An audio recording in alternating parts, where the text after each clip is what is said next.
풍원객잔의 두 주인공 소개해드리겠습니다. 성한용 한겨레신문 선임기자, 허민 문화일보 전임기자 나오셨습니다. 어서 오십시오. 네, 안녕하십니까. 네, 안녕하십니까. 두 분 모두 정치부를 오래 취재하셨으니까 이해찬 전 총리 민주평통 수석부의장 취재해 보셨죠? 네. 예, 이 베트남 출장 중에 갑작스럽게 또 세상을 떠나서 지금 정치권 여야 가릴 것 없이 각별하게 애도를 표하는 성명을 발표하고 있는데 두 분이 기억하시는 이해찬 전 총리 또 어떤 정치인인지 성한용 기자. 그래서 저는 이제 14대 국회에서 처음 봤습니다. 네네. 14대 공천을 못 받을 뻔했죠. 예.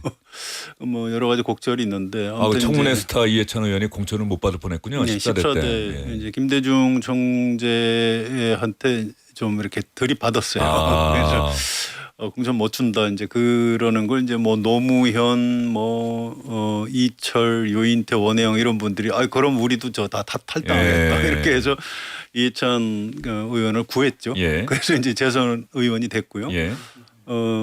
그다음에 7선까지 하셨네요. 예. 그랬던 그래서 이제 그런 김대중 대통령이 각별히 아꼈던 정치인이 이해찬 총리 아닙니까? 예, 그렇죠. 근데 또 좀 약간 워낙 이해찬 전 총리가 좀 사람이 좀 까칠하신 편이기 때문에 그렇죠. 이제 그런 패기를 예. 또 이제 DJ는 굉장히 좋아하셨어요. 그래서 당내에서 정책 관련 일을 굉장히 많이 했습니다. 그래서 나중에 대통령 되고 교육부 장관도 시키고 그랬죠. 예. 그런 거고요. 아무튼 최근에 그 기사를 자꾸 민주화 운동 쪽에 초점을 맞추던데 저는 그거는 아닌 것 같아요. 이분이 민주화 운동을 했고 재야 출신은 맞죠. 그런데 그 기간이 한 15년 안팎 되고요. 정치인이 된 다음에 지금까지 거의 40년 가까이 정치인입니다. 예. 그래서 이해찬 이런 분을 평가할 때는 정치인 이해찬으로 평가를 해야 되고요. 가장 중요한 게 이분은 제야일 때는 어떤 원칙을 지키고 이상주의에 빠질 수 있지만 현실 정치인은 실제로 현실을 바꿔나가야 되는 사람이다. 나는 개량주의자다. 그렇죠. 이런 표현을 참 여러 예. 번 했고 실제로 타협을 해서 법을 바꿔나가는 그런 일을 참 많이 했습니다. 저는 예. 그 부분이 이해찬 전 총리의 아주 그 강점이었다 이렇게 기억하고 예. 있습니다. 또 많은 분들이 80년대 대학을 다녔던 분들이 서울대학교 앞에 서점 주인으로서의 광장 이해찬 서점. 예, 그렇게 기억하는 분들도 많이 있던데 허민 기자가 기억하는 이해찬 전 총리는 어떤 정치인입니까? 저도 독대 기회가 여러 차례 예. 있었어요. 근데 제가 처음 본 거는 이제 15대 국회 1996년에 시작된 15대 국회인데 몇 차례 보다가 제가 인상적으로 남은 장면 중에 하나는 1997년에 DJ 편대에서 이제 정권이 바뀌지 않았습니까? 네. 그래서 98년도에 DJ 정권, DJP 정권이 들어서고 내각도 반분하고 이런 그 굉장히 국민의 그 당시에 민주당 국민회의였나요 그때? 예, 민주당 계열 그 정당하고 자민련 JP의 자민련과 굉장히 관계가 좋았던 사이가 좋았던 시절이었는데 그때 이해찬 전 총리가 환노위의 위원으로 있었습니다. 예. 환노위원장이 이근규 의원이라고. 예. 네, 자민련에. 예, 자민련이죠. 네, 예. 기자 언론인 기억납니다. 출신이죠. 예. 골프도 아주 잘 치시고. 예. 근데 그분이 환노위원장이었는데 이게 뭐가 질의응답을 하던 와중에 이해찬 의원이 이제 이 질의응답으로 일문일답으로 끌고 가려고 하니까 이근규 위원장이 그만하시지 하면서 이제 사람 좋게 분위기 좋게 그냥 나아가자 이런 식으로 해서 끊으니까 이해찬 의원이 계속 하려고 그러고 이근규 위원장은 그만하세요 그만하고 또 이렇게 하고 근데 이해찬 의원이 굉장히 화를 벌컥 내면서 아니 일문일답 상임위에서 일문일답 하도록 하는 법안을 내가 만든 사람입니다. 왜 자꾸만 그걸 끊으세요? 그러면서 그러니까 우리가 지금 공동정부가 이게 무슨 상관이 있습니까? 그러면서 막 다그치는 장면이 저한테 이해찬 의원한테 굉장히 각인된 그 장면이었어요. 예. 타짜의 대사를 보면 왜 서늘하다 이런 것이 있지 않습니까? 그렇죠. 예, 서늘하다. 예. 그런 기분을 느끼는 분이었고 김근태, 장기표 제야 출신의 이런 분들이 장군이었다면 저는 이해찬 의원은 뭐랄까 이제 전략 참모 같은 역할을 좀 했던 분 아닐까 그런 기억으로 남아 있습니다. 예. 네. 그 중요한 말씀이신데요. 본인도 책을 한 2번, 3번 이렇게 자서전처럼 아주 자세히 썼습니다. 비교적 솔직하게 썼어요. 그 제목이 청양 이면장댁 셋째 아들 예. 뭐 이제 이런 제목인데요. 충남 청양의 고향이죠. 그렇습니다. 청양 사람이죠. 그래서 아버님이 면장이신데 참 대단하셨던 것 같아요. 71년에 서울대 섬유공학과 들어갔다가 다시 시험 봐서 이제 요즘 사회학과. 학생들로 치면 반수를 한 거죠. 그래서 예. 반수를 한 예. 겁니다. 그래서 이제 사회학과에 들어갔는데 바로 그 해 1972년에 10월 유신이 터집니다. 박정희 친위 쿠데타죠. 그래서 뭐 할 일도 없고 그래서 거기 아버님한테, 예. 집에를 내려갔더니 아버님이 아니 학생들이 다 집에 가버리면 데모는 누가 하냐 이렇게 한 말씀 나라가 이 꼴인데 하시더래요. 학생들이 데모도 안 하고 뭐 하고 있느냐. 예. 그래서 이제 그 말에 좀 부끄럽고 해서 다시 이제 서울에 올라가서 이제 운동권이었죠. 그래서 이제 1974년 민청학년 사건 등등 1980년 김대중 대란음모 사건 그래서 학생 운동을 굉장히 오래 하다가 제야에 있다가 이제 평민연 1987년 12월에 김영삼 김대중 단일화 실패로 노태우 대통령이 당선되죠. 그 다음에 2월에 평민연이라고요. 문동환, 박영숙, 임채정, 이해찬, 뭐 지금 장관하는 윤호중, 뭐 김한정 전 의원, 김현 의원 이런 분들이 평민연으로 들어갑니다. 거의 뭐 저 김대중 대통령 측 정당의 정치인 양성소라고 해도 거죠. 무방할 정도로 그분들이 예. 다 제야 출신이신 예. 거죠. 그분들이 그냥 호남을 중심으로 한 김대중 총재만으로는 아마 나중에 정권 교체도 어려웠을 텐데 이분들이 들어가서 같이 힘을 합쳐가지고 1988년에 제1야당이 됐고요. 그다음에 그게 이어져서 1997년 사상 최초의 정권 교체까지 이루었고 이분들이 역대 김대중, 노무현, 문재인, 이재명 정권까지도 예. 굉장히 중요한 역할을 하고 있는 거죠. 이해찬 전 총리 하면은 저는 그 부분이 참 주목이 되는 게 뭐 전 그 대통령 이른바 메이커를 했다 정권 그 바꾼 그런 역할을 했다고 하지만 그게 뭐 이해찬 전 총리의 모든 게 이해찬 전 총리가 한 건 아니지만 중요한 건 이해찬 총리 같은 정치를 본 적이 없는 거죠. 노무현 대통령, 김대중 대통령과는 정치를 같이 해서 교육부 장관을 하고 그 노무현 정부 이 주류가 바뀌었잖아요. 동교동에서 그 뭐 부산이나 또 민주화 운동 86세대로 바뀌었는데 거기서도 또 일약 50대 총리를 하고 문재인 정부가 또 들어섰는데 문재인 정부 당시에는 여당 대표로서 여권의 아주 핵심적인 어른 역할을 문재인 대통령과는 뭐 민주화의 동지로서 서로가 대등한 위치에서 대통령과 여당 대표가 동등한 위치에서 국정을 논하는 그런 모습을 보여줬고 이재명 정부에서는 이재명 대통령 아까 이야기하신 개량주의와 이해찬 전 총리의 개량주의와 이재명 대통령의 실용주의가 맞물리면서 이재명 대통령의 그야말로 뭐 정치적 멘토 역할을 한 것 아니냐. 그래서 민주평통 수석 부의장이라는 이런 자리까지 맡는 이런 정치인을 제가 보기에는 예전에 JP 얘기를 많이 했는데 JP는 뭔가 이렇게 시류에 잘 이렇게 흘러갔던 정치인이라고 한다면 이해찬 전 총리는 그냥 자기 주장을 다 얘기하는데 역대 4명의 민주당 출신 대통령들이 다 인정한 보기 드문 정치인 아닌가 싶은 생각이 들어요. 주앵카가 지금 얘기한 거가 굉장히 맞는 말인데요. 저는 그 이해찬 의원에 대한 이제 제가 아까 말 싸늘하다 뭐 이런 얘기를 또 했지만은 그 뭐 기자들도 사실 그 느낀 기자들 많죠. 굉장히 많죠. 예, 그게 많은데 사실 알고 보면 굉장히 실용적인 사람이에요. 실용적인 사람이고 그런데 다른 실용적인 사람과 달리 전략이 있었다라는 생각이 들어서 그런데 이해찬과 DJ 이 두 사람은 광주로 엮인 사이잖아요. 이해찬 전 총리는 뭐 광주 사태를 직접 광주항쟁 민주화운동을 직접 가서 몸으로 겪은 건 아니지만 그러나 어느 날 그 이후에 광주 민주화운동 이후에 80년도 어느 날 DJ와 이해찬 두 사람이 만나가지고 얘기를 나누다가 또 여러 가지 이제 지혜가 있고 전략적 사고가 있으니까 DJ가 나를 좀 도와다오 이래가지고 도와주는 그런 순간의 찰나에 이게 김대중 내라는 모 사건으로 엮여가지고 또 옥고 2년 반인가 옥고를 치르죠. 그래가지고 DJ 뒤에 이제 쭉 DJ 정권 나올 때까지 출범할 때까지 많이 이제 도왔던 게 있고 사실은 뭐 4명의 대통령을 만들었다 그러는데 뭐 대통령 4명에 대한 킹메이커라기보다는 이제 전략적 조언을 이제 내부에서 했던 사람 뭐 노무현 대통령도 마찬가지고 그런데 실제로 대통령을 만든 거는 아마 문재인 대통령 시절부터인 것 같습니다. 사실은 문재인 대통령만 해도 DJ와는 조금 결이 다른 그런 흐름을 갖고 있었고 더군다나 이재명 대통령은 더욱더 약간 좀 주류에서 벗어난 그런 느낌들이 있는데 그런데 아까 얘기한 대로 이 실용적 자세랄까 거기다가 이제 전략적 유연성 이런 것들을 가미해서 조언을 하고 또 이 대통령 당선을 이끌어내고 뭐 이런 것들이 굉장히 인상적이라고 좀 보고요. 그래서 저는 2030 시절은 이제 십몇 년이지만 투사로 살았고 4050 시절은 이제 진보 정치인으로 살았다. 그리고 60 특히 60 후반 60년대 후반 60대 후반부터는 60, 70 때까지는 돌아가실 때까지는 뭐랄까 이제 이재명 대통령의 멘토로 예. 살면서 20년 집권론 같은 걸 얘기했는데 저는 이게 20년 집권론이 나온 게 2018년 7월 당대표 문재인 정부 당시 그렇습니다. 예. 당대표 출마할 때인데 경선 때인데 저는 20년 집권론으로 인해서 저는 이해찬 전 총리의 민주화 운동의 역사적 책무는 끝났다. 예. 네, 거기서 끝났다. 그렇게 해서 판단을 합니다. 예. 뭐 민주화 세력이 대한민국을 계속해서 그 통치해야 한다. 대한민국 국민과 함께 가야 된다라고 하는 그런 소신을 갖고 있었는데 그 20년 집권이라고 하는 것이 정치적인 쟁점이 됐던 것이죠. 그렇습니다. 예.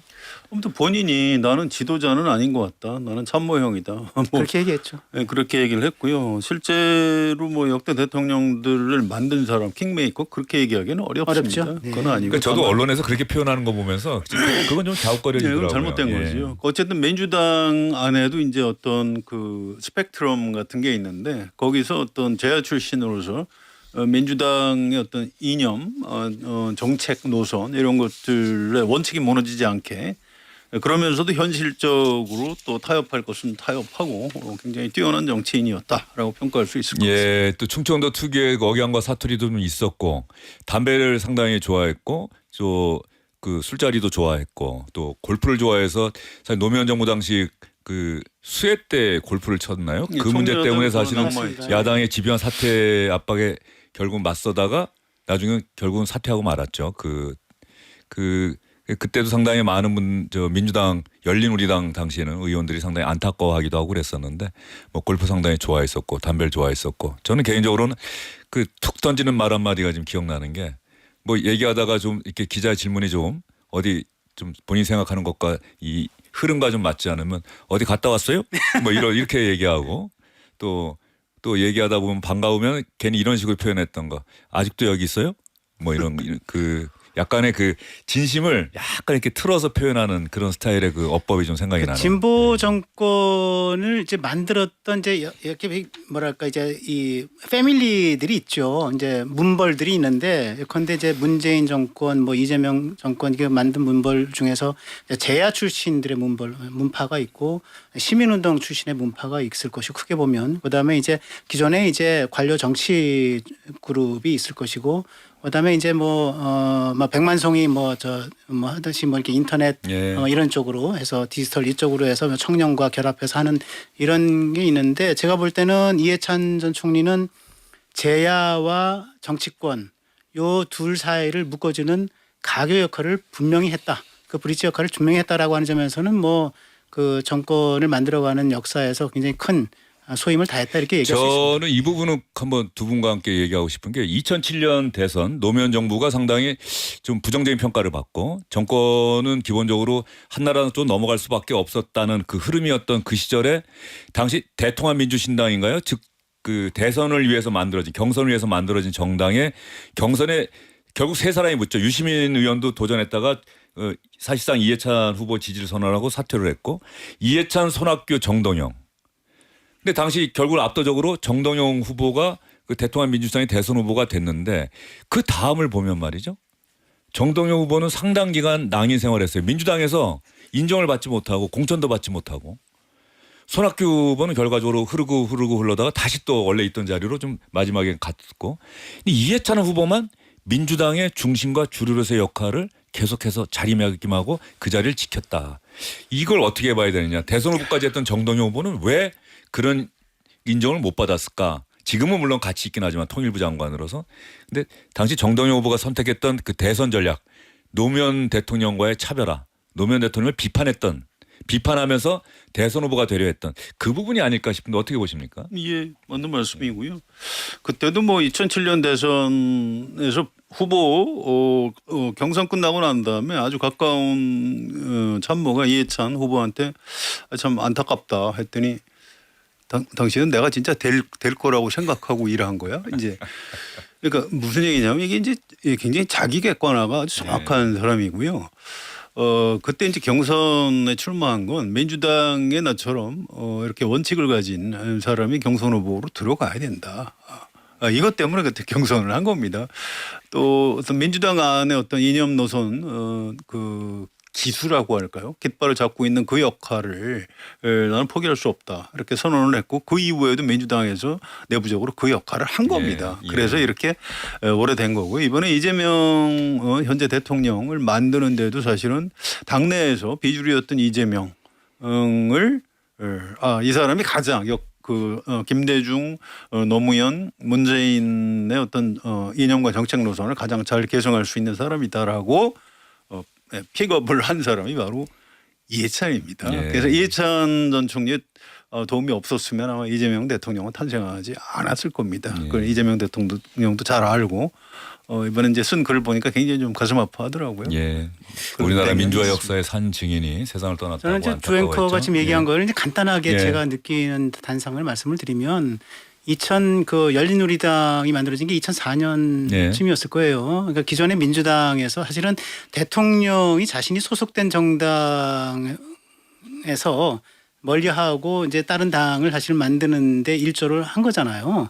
그래서 열린우리당에서 정동영 당 의장이 이제 정권을 쥐고 뭐 이렇게 하고 그다음에 같이 가다가 그다음에 2006년, 2007년 들어와서 다시 또 당정 갈등을 일으키는 거죠. 일으키면서 기존의 노무현과 좀 차별화 이런 것을 세우면서 이제 해쳐 모여 식으로 해서 뭐 지금 얘기한 그 사람들이 쭉 해서 다시 대통합 민주신당이라고 하는 것을 만들어 나가는 과정이 있지 않습니까? 저는 그때 이미 이명박이 아니라 박근혜가 나왔어도 저는 그 패배가 예고된 것이라 생각을 합니다. 왜냐하면 그렇게 당정 갈등을 일으켜서 그 여권이 분열이 됐는데 네. 어떻게 그 거대 야당과 상대할 수가 있겠어요. 나는 그 교훈이 최근에 이제 윤석열 정권에서 한동훈 당대표와의 당정 갈등의 어떤 교본처럼 이렇게 되어진 거다는 생각이 들고 당정 갈등을 조기에 일으키든 중기에 일으켜서 그것을 통해서는 다음 정권 재창출을 도모할 수는 되게 힘들다. 저는 그런 교훈을 준 사건 아닌가 예. 그런 생각이 듭니다. 예. 그 간단한 거 하나만 그 방송 그 전화 인터뷰 하다가 이 미리 예고하지 않은 질문을 앵커가 하면은 그 왜 사전에 얘기 안 한 걸 물어보냐 하고 전화를 끊어버린 적도 있고요.